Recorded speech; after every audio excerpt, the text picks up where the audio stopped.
For section 7.3, we are going to be working with linear functions and their inverses.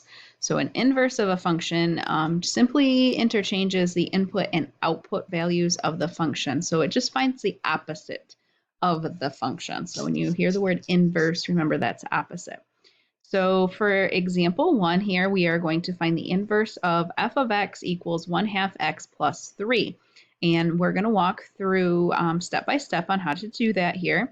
And when we're doing this, I want you to kind of keep in mind it's almost like solving for x, but we are going to flip some letters around while doing so as well. So the first step we're going to take is just to replace f of x with y in the function. So instead of it being f of x equals, it's going to be y equals 1/2 x plus 3.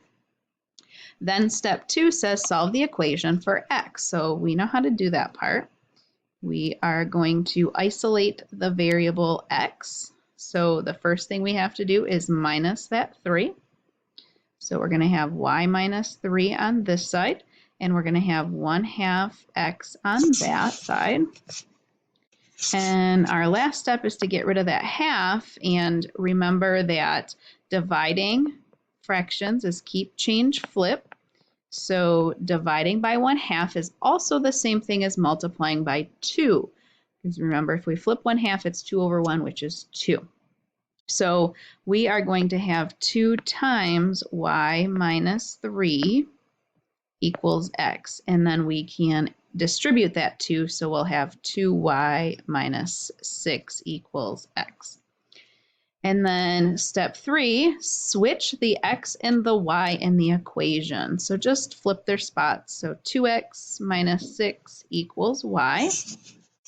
And then step 4, we are going to replace the y with the inverse function notation.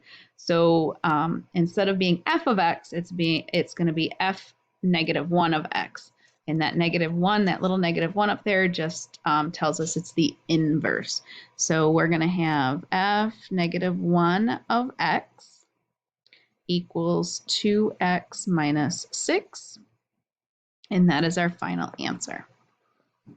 So make sure that you write those steps down so that you can follow them as you're doing your assignment today. All right, so now I don't have the steps listed out for us here. Find the inverse of f of x equals 1/3 x minus 6, but we're going to do the same thing. We are going to change that f of x to a y. Then we're going to solve for x. So we're going to add 6 to both sides.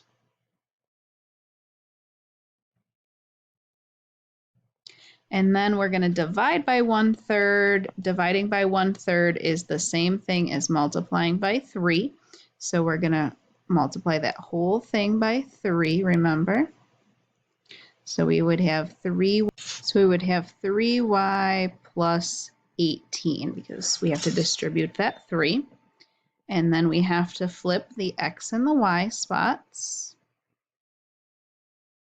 And then we have to replace that y with the inverse function notation. So f minus 1 and then of x equals 3x plus 18.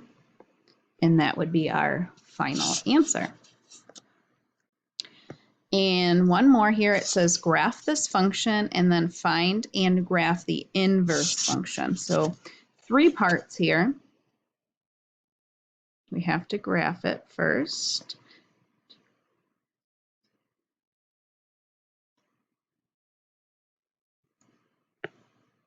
And I'm going to go by 2s.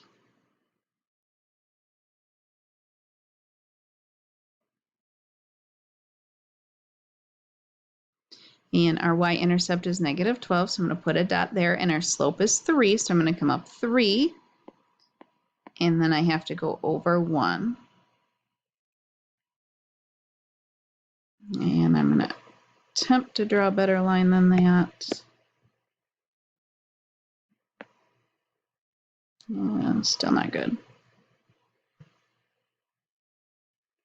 A little bit better there. All right, so there is our function they gave us. Then we have to find the inverse of this. So it's going to be y equals 3x minus 12. We're going to solve for x, so we have to add 12 to both sides. So we have y plus 12 equals 3x. And we have to divide everything by 3. So dividing by 3, this is 1y divided by 3, so it's really 1/3 times y. And then 12 divided by 3 is 4 equals x. And then we have to switch the x and the y. And then the y becomes the inverse function notation. And that would be our inverse. So our y-intercept is at 4, and remember we went by 2's on the y-axis. So our y-intercept is at positive 4 there. And then our slope is 1/3, so up 1 and over 3. About right there. Connect those, and that would be our inverse graph. So this is f of -1 of x. And this one is f of x.